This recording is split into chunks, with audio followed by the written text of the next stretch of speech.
Everyone, I'm Gio and samahan niyo ako for a new episode of Get Umpy with me na ginagawa ko dito sa TikTok. Actually, recently ko lang siya ginawa and na-enjoy ko siyang gawin as a certified nagpipiling creator dito sa TikTok. Ayun, so for today guys, magpipicheck ako ng ginawa ko na project. Kung nakita nyo, gumawa ako ng summer project and ito yung final look ng project na yon, a two-piece summer wear.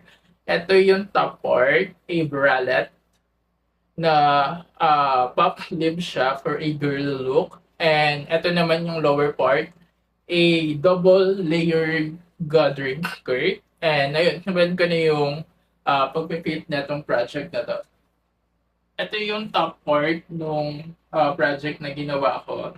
And ginawa ko siya na open back na tie para pwede siyang i-adjust kung medyo malaki yung size mo.